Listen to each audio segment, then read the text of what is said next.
वृक्षरोपण कार्यक्रम में जोगदेले चंपुआ विधायक सनातन महाकू।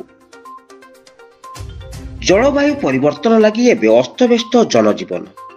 खरा दिने अदिनिया वर्षा तो वर्षा दिने प्रचंड रौद्रताप सांगक गुड़ी एवं चिंतार कारण साजी। धरापृष्ठ में भयंकर रूप नहीं जहाँकि समग्र मानव समाज तथा जीवजंतु चिंतार विषय पलटि। परिवेश सुरक्षा निमंते परिवेश पंचायत कार्यक्रम सभा पर वृक्षरोपण को प्राधान्य दि जाएगी। चंपुआ धरणीधर नगर भवन ठारे एने आयोजित कार्यक्रम में चंपुआ विधायक सनातन महाकू मुख्य अतिथि रूपे जोगदे जिले में वृद्धि पाउतबा खनि खनन और गछ कटा उपर अंकुश लगाजिबा उपर गुरुत्व देवाक मतव्यक्त करिसेंति। एथिरे सम्मानित अतिथि भाव में केन्दुझर वनखंड अधिकारी डेडी हनुमंत, चंपुआ उपजिलापाल उमाकांत परिडा, चंपुआ एनएसी अध्यक्ष गिरिजाशंकर साहू जोगदे परिवेश सुरक्षा को आखि आगरे रखी विभिन्न मत देते।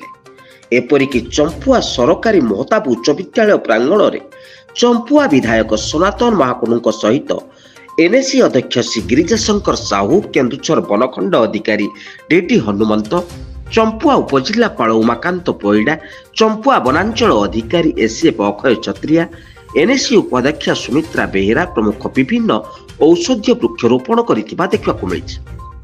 एही कार्यक्रम में महताब उच्च विद्यालय भारप्राप्त प्रधान शिक्षक लोकनाथ गुई, एनसीसी ऑफिसर गिरीश चंद्र प्रधान, विद्यालय छात्र छात्री, चंपुआ वन विभाग कर्मचारी उपस्थित रही वृक्षरोपण कार्यक्रम में सहयोग करिसेंति।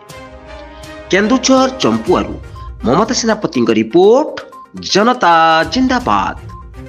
निहाती भाव में गोटे बहुत सुंदर कार्यक्रम आपणकर केन्दुझर जिलार संवाद परिवार तरफ जो कार्यक्रम आयोजन करा जायछि चंपुआ नगर भवन स्थित से कार्यक्रमटी बहुत सुंदर होती एवं आपण मैंने जानते जे परिवेश आजिका दिन में समस्त चिंता करने उचित आई परिप्रेक्षी आज आलोचना चक्र होता।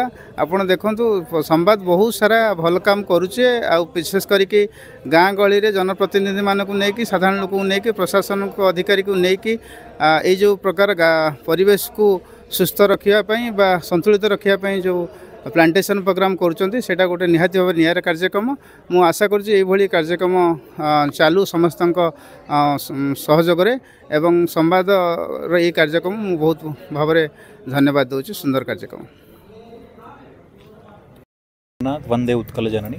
आज जो क्लाइमेट पंचायत है जहाँ को माननीय विधायक चंपुआ सनातन महाकुड़ जो प्रेजेंट थिले तो आमर चिरकाल संतुलित विकास जदि आमको दरकार अच्छी ताहले आम प्रकृतिर रक्षा करिया पड़ियो। प्रकृति रक्षति रक्षणम माने प्रकृति को रक्षा कले ही आमे बंची पारिबा। तो अबे से समय आसी सारी जलवायु परिवर्तन जो द्रुत गति रे ह्रास होइछि तो आमे ही तार कारण आमे ही तार समाधान। तो वर्तमान से समय आसी तो ये उपलक्षे मु समस्त को अनुरोध करी कि आमे वर्षा सीजन अच्छी एक पेड़ माँ की नाम वर्तमान राज्य सरकार और केंद्र सरकार गोटे प्रोग्राम चली समस्ते 17 तारीख हो या ये मास समस्ते बहुत मात्रा गछ लगातु किंतु सबुठ इम्पोर्टेंट अच्छी से गचर जतन मिनिमम 3 वर्ष जब आम नवा ताहले आमे कहि परिबा कि परिवेश ह्रास रोकिया पे मु किछि मोर निज योगदान देछि। धन्यवाद।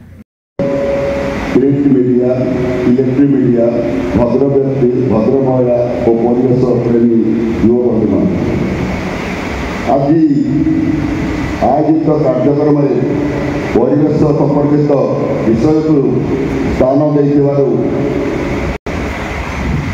आयोजक मान को धन्यवाद और शुभेच्छा जनाऊँ। आम चारिपटे सबू आमर जीवन और कार्यकलाप को प्रभावित करमर परिवेश यह सर्वस्वी कार्य जे जीवजगत दृष्टि रही परिवेश एक प्रमुख भूमिका रही। परिवेश प्रदूषित हेले समग्र जीवजगत ध्वंस प्राप्त हो तेणु यार सुरक्षा एकांत जरूरी। अति बड़ी दास कहते अपना हस्ते जुड़ा